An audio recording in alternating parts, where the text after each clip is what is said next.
Buterevu oli ku mukutu gwa Point Media UG wano etwakusuubiza okubanga tukutuusaako ensonga zonna nga bwe zitambula mu kisaawe eky'ebyobufuzi ate naddala obwo bubaka obwesigika mu State House. Atubadde tufuna story ezivaayo nga ziraga nti waliwo obulyake obufere awamu n'amalya g'ensimbi agagendera ddala mu maaso, era kyategeerekako nti abayambi ba Mwami Museveni abawererako ddala bananga kwotadde ne presidential advisor okuva mu bitundu eby'Ebunyolo baali bakwatiddwa. Ensonga nneeno erabika okuba nga eyongeredde ddala okuba nti nno ate ekula oluvannyuma lw'okuba nti nno olunaku olw'ejjo waliwo obubaka ate obulala bwe twafunyeeko nga bulaga nti omwami ono Chris Ayeranga yagenda mu maaso okwerangirira era n'afera abantu nti nno presidential advisor era okukakkananga agenze maaso okubajjamu ensimbi abasuubiza contract ensava okuva mu gavumenti ate era ne bamuwa n'okumuwa ensimbi ng'abasuubiza nti nno agenda kuba abasisinkanya Mwami Yoweri Kaguta Museveni. Bino nno byonna abyagenze maaso okuba nti ate bivaamu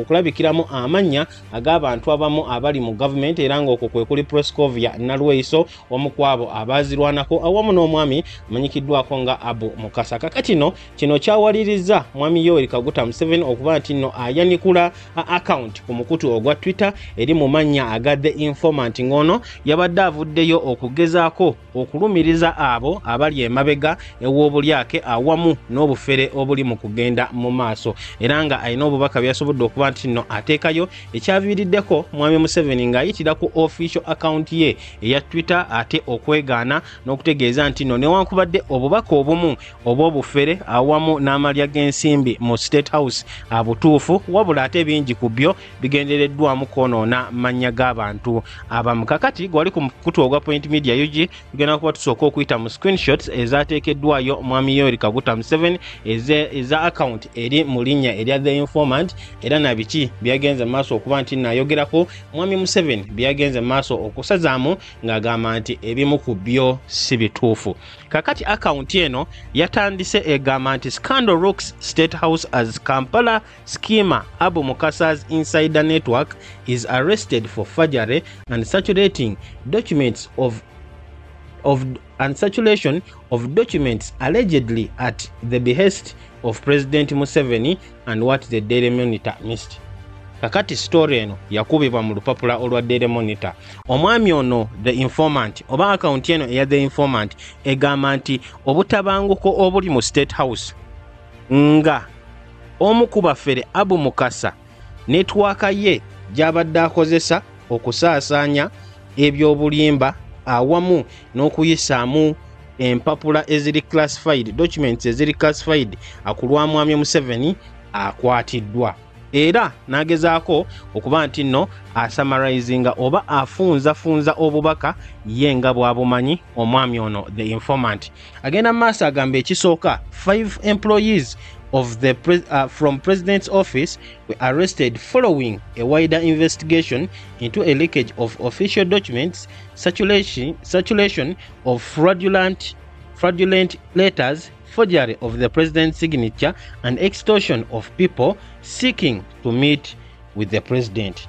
Nti abakozi bataano okuva mu office ya president bakwatibwa oluvannyuma lw'okunoonyereza okugenda mu maaso ne bazuula nti waliwo empapula, waliwo official documents ezitundibwa, waliwo empapula ezitali oba empapula enjingirire ezitundibwa okujingirira signature oba omukono gwa president awamu n'okujja ssente mu bantu nga babasuubiza okuba nti nno bagenda kusisinkana president.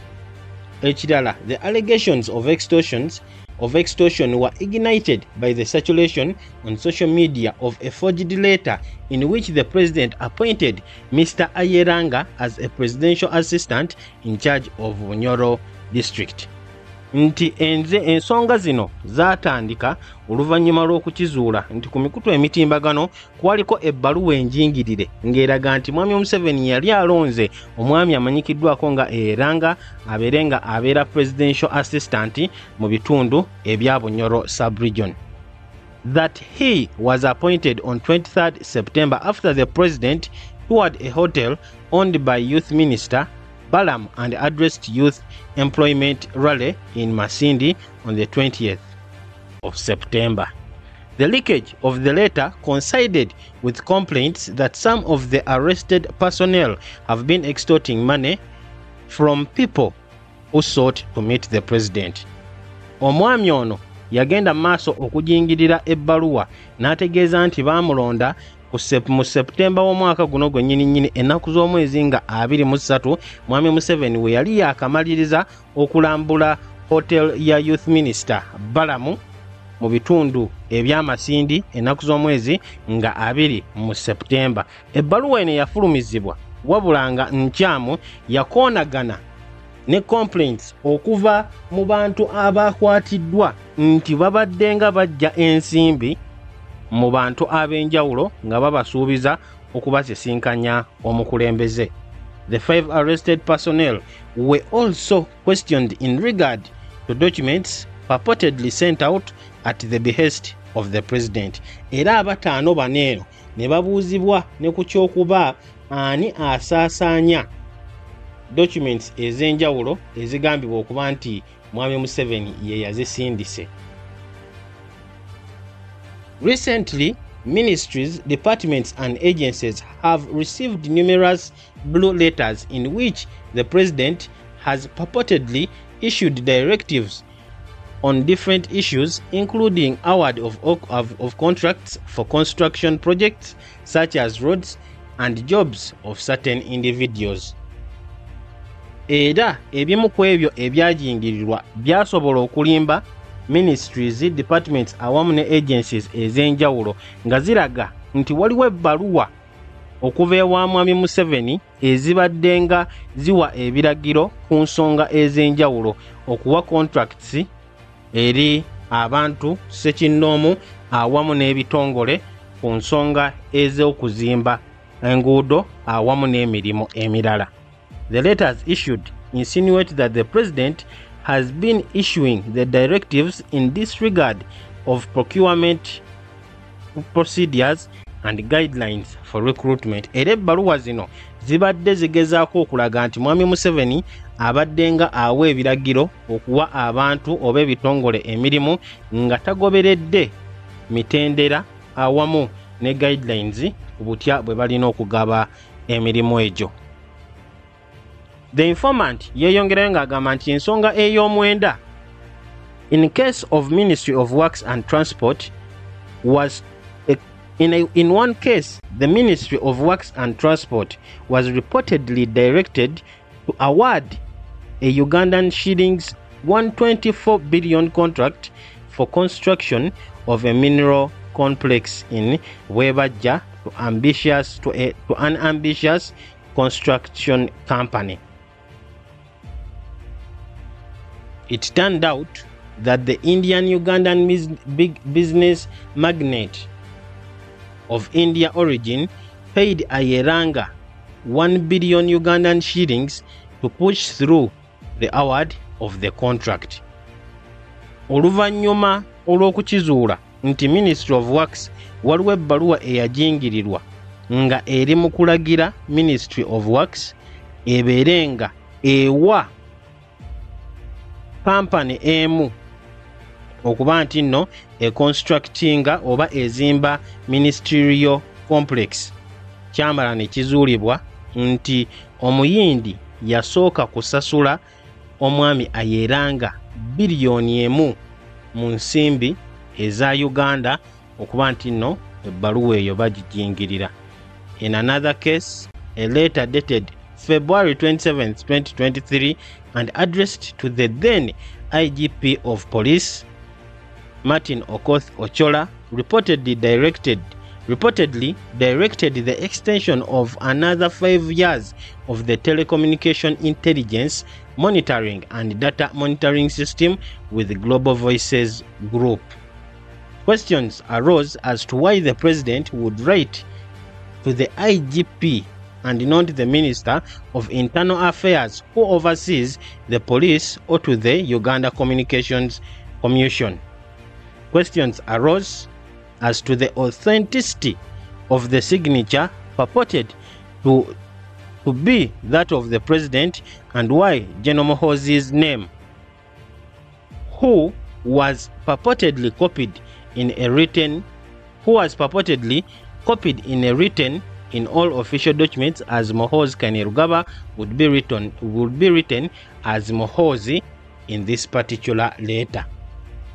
Bino byonna gwali ku mukutu ogwa Point Media UG zezimu ku nsonga ezirabiddwako ng'ebbaluwa enjingirire mu butya okugaba emirimu eri bakyese kinnoomu awamu n'abantu oba n'ebitongole ebyenjawulo gye kuzzenga kujingirirwamu okuva mu bbaluwa ezigambibwa okubanga ziva mu State House.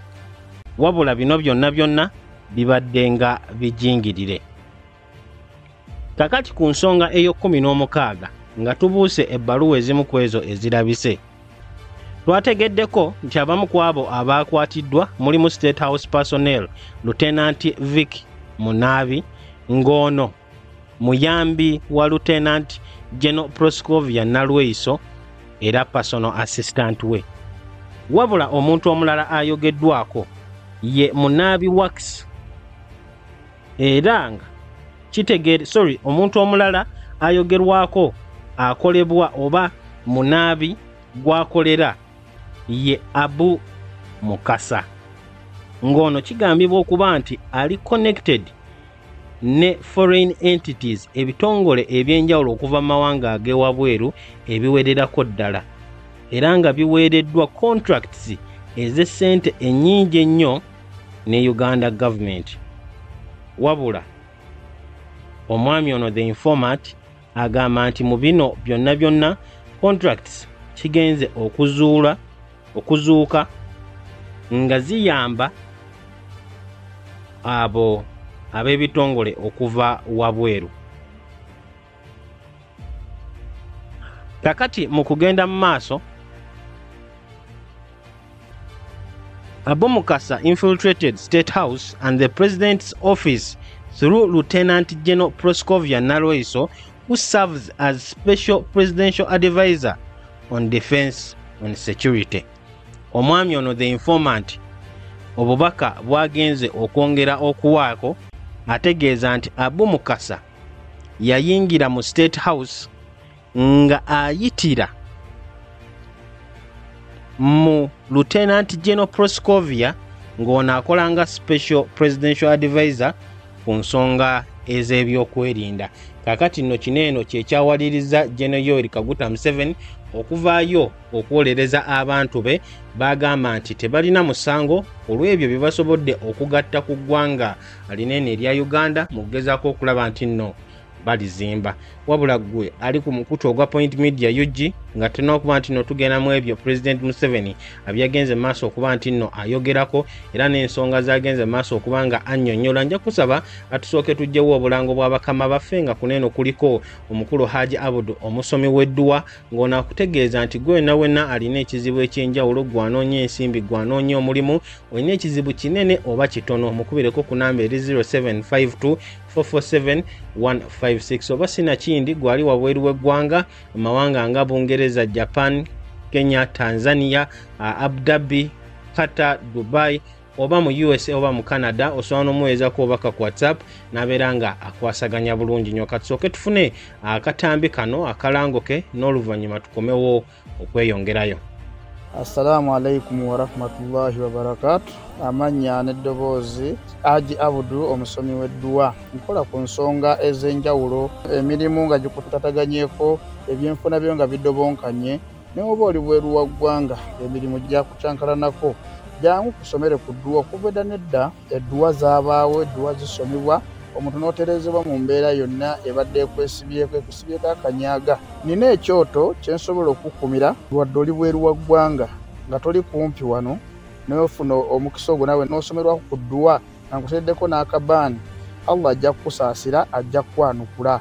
Kuba ku namba yange y'essimu 0752 44 71 56 ne ku WhatsApp kwendi mpereza obubaka sobolo okuyamba. Assalamu alaikum wa rahmatullahi wa barakatuh. Mu kiseera kyekimu gwakyekumidde ku mukutu ogwa Point Media UG njagala okujjukiza n'okwongera okwanjulira aba Flaming Streams nga baneeno ba software developing company okutegeeza nti gwe wenna ali eyo ng'oyagala web and mobile applications oba ziyite apps bakubireko gwayagala modern websites, real-time systems oba customized dashboards bakutegeeza nti be bantu bo ab'okutuukirira. Naawe ayagala okwebuuzaako mu nsonga ez'ekikugu awamu n'okulagirirwa mu software systems, gwayagala development processes awamu n'okuscalinga projects zo okubanga zituukagana n'omutindo ogwo ogusingayo, bakubireko ku namba eri 0700640450. Email yaabwe eri flemingstreams@gmail.com ate nga ne namba yaabwe eri ku mukutu ogwa WhatsApp, ekitegeeza nti osobola bulungi nnyo okubakonerako n'obeera nga ate oyambibwa ku muwendo ogwo gwennyini ogusaanidde.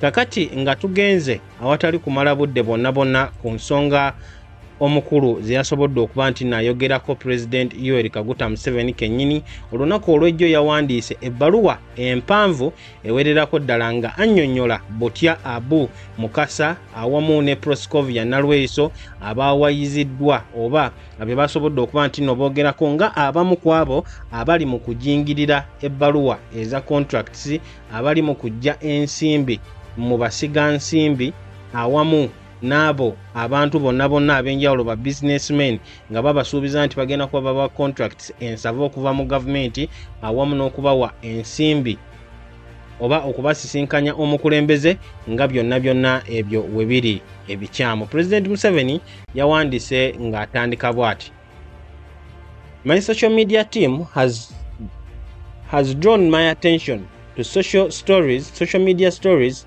that are partially true but also false and malicious. It is true that on my orders, after receiving intelligence information, some staff at State House have been arrested for a number of offenses which they are already charged in the appropriate state courts. Mwami Museveni agamba nti tiimu ye ey'emikutu emitimbagano yasobodde okumutegeeza ku story eziri ku mikutu emitimbagano nga zoogera ku bintu ebimu ku byo nga bituufu wabula ng'ebirala bikyamu era bigendererwamu kuba nti nno byonoona amannya g'abantu abamu. Mwami Museveni agamba nti kituufu ku biragiro bye oluvannyuma lw'okufuna obubaka obwekusike abamu ku abo abayambi be mu State House bakwatibwa era ne bateekebwako emisango egiwererako ddala era nga bamaze dda okutwalibwa mu ezo kkooti ezeetaagisa mu ggwanga erya Uganda. General Yoweri Kaguta Museveni mu kugenda mu maaso agamba the facts of the alleged offences will come out in the trial, era amazima ku ebyo ebyakoleddwa n'emisango egyabateekeddwako amazima ago gajja kuvaayo nga bali mu kwewozaako. Wabula yeewuunya why then bring in the names of Abu Mukasa, a very active NRM supporter, investor and mobilizer of more investors from outside of Uganda, and Proscovia Nalweyiso, a veteran female warrior of the Uganda's People's Resistance.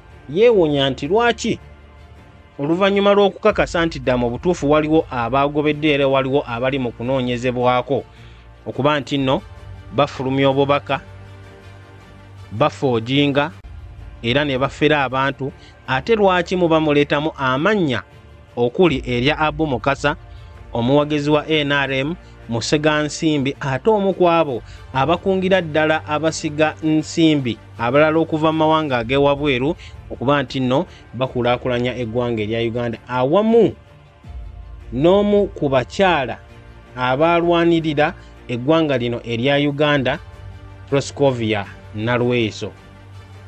General Museveni agenda maaso ng'agamba indeed Abu Mukasa has brought billions of dollars of investments to Uganda. Nti mu butuufu Abu Mukasa aleese ssente eziwererako ddala mu ggwanga lino erya Uganda. That seems to be his offense to the foreign and local parasites that would like Uganda's economy to remain stunted as long as they benefit individually. Era Mwami Museveni agamba nti buno bulabika okuba nga bwe buzibu Abu Mukasa bw'alina n'abo bonna ababbi abaawano awamu n'ababbi okuva mu mawanga ag'ewabweru olw'ensonga nti bo bandiyagadde ebyenfuna by'eggwanga lino erya Uganda bisigale nga tebikula kasita bo baba nga bafunamu nga bassekinnoomu. Mwami Museveni agamba Abu Mukasa brought to us a multi-billion-dollar bulk fuel supplying company known as Vitol that at one point was offering to sell us a ton of petroleum at $61, a ton of diesel at $83, and a ton of kerosene at $79.25, while the parasites working with our either corrupt or careless officials were supplying the same products at petroleum $79.5, diesel at $118, and kerosene at $114 respectively. Mwami Museveni annyonnyola ng'agamba nti omwami Abu Mukasa, omuwagizi wa NRM ennyo ayagala eggwanga lye, aleese ensimbi eziwererako ddala wano mu ggwanga erya Uganda, era yaleetako ne kampani ey'ebyamafuta emanyikiddwako nga Vito nga etuwa amafuta okuli petro, kerosene awamu ne diesel ku bbeeyi eya wansi, kyokka nga ate waliwo ebitongole ebirala ebikola n'abo ababbi b'ensimbi oba sinakindi abo ba government officials abateefiirayo ku ssente eza waggulu. General Museveni agenda maaso ng'agamba Abu Mukasa has linked us with a very active UAE investor known as Sheikh Maktoum. Sheikh Maktoum has brought us other investors in air cargo, gold refinery, produce export, etc. After a long struggle with the parasites, Uganda is now getting cheaper petroleum products, and you have seen a number of times the Minister of Energy ordering the parasitic petroleum sellers in the country to lower their prices to the consumers. Mwami Museveni agenda maaso okuwakanira Abu Mukasa, agamba nti omukulu ono yasobola okutukonektinga ne musigansimbi okuva mu ggwanga era United Arab Emirates amanyikiddwako nga Sheikh Maktoum, era nga Sheikh ono Maktoum n'asobola okutuleetera bamusigansimbi abalala mu air cargo, ebya gold awamu ne produce export n'ebirala. Era oluvannyuma lw'Abannayuganda okubonaabona n'ababbi bano, ssaawa zino Uganda efuna amafuta ku bbeeyi entiniko, era tulabye nga minisita owa energy nga agenda maaso okulagira abo ababbi abali mu byamafuta babeere nga nabo bassa ensimbi kwe batundira amafuta gaabwe eri Bannayuganda. Otherwise, we shall end their thieving practices by closing their operations in Uganda.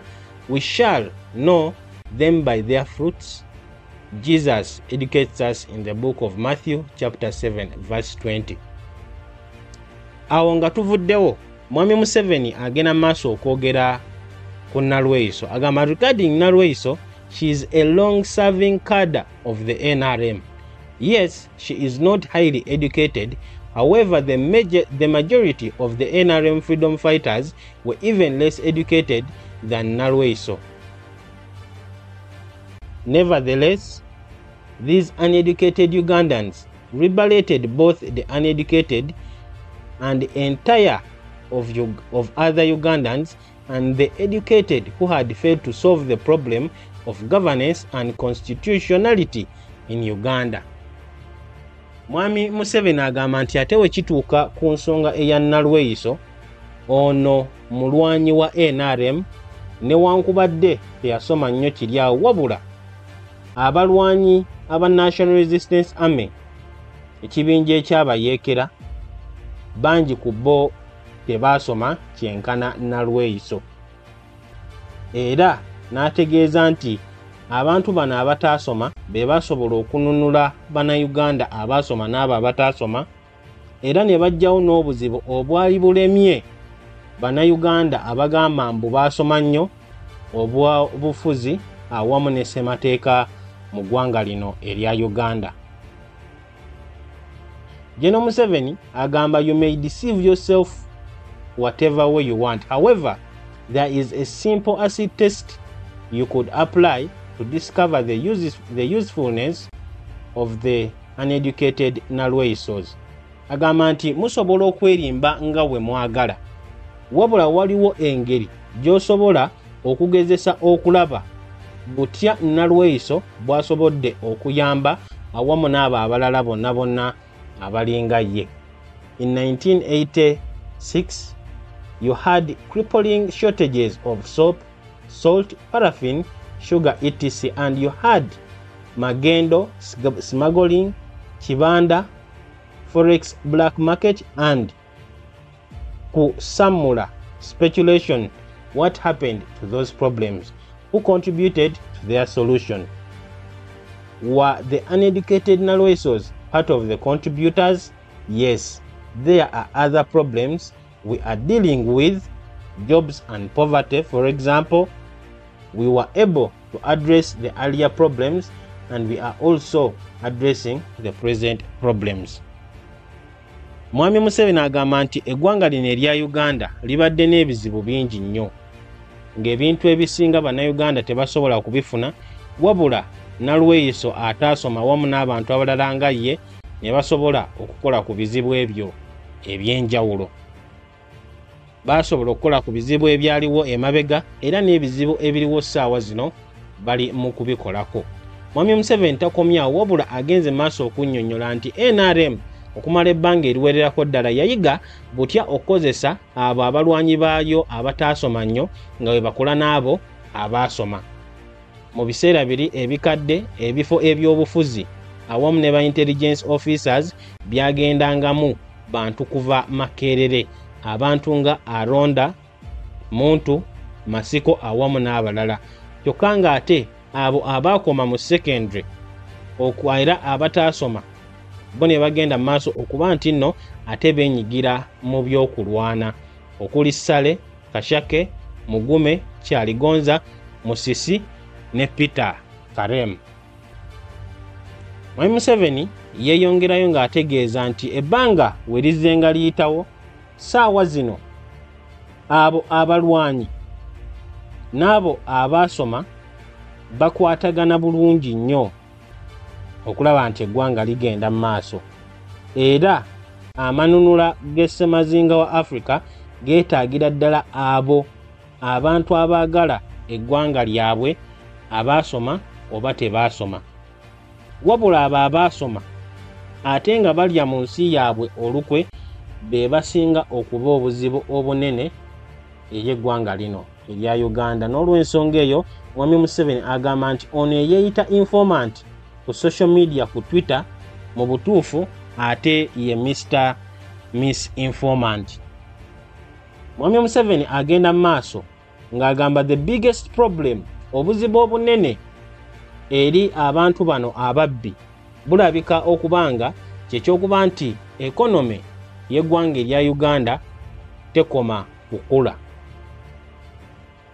era okusinziira ku strategy ne ideological oba philosophical positions eza NRM, economy eri mu kukula bulungi nnyo, naddala nga eri mu kugezaako okuggyawo ensobi eyakolebwa Parliament ey'omukaaga we baali bayimirizza okuzimba kwa Bujjagali Dam mu mwaka gwa 2022. Mwami Museveni agamba nti investments bamusiga nsimbi awamu ne projects ziwererako ddala okuva mu mawanga nga India, China, Middle East, Europe, ate era ne bannayuganda bennyini nnyini, era agriculture eri mu kwongerera ddala okukola ebyokulima.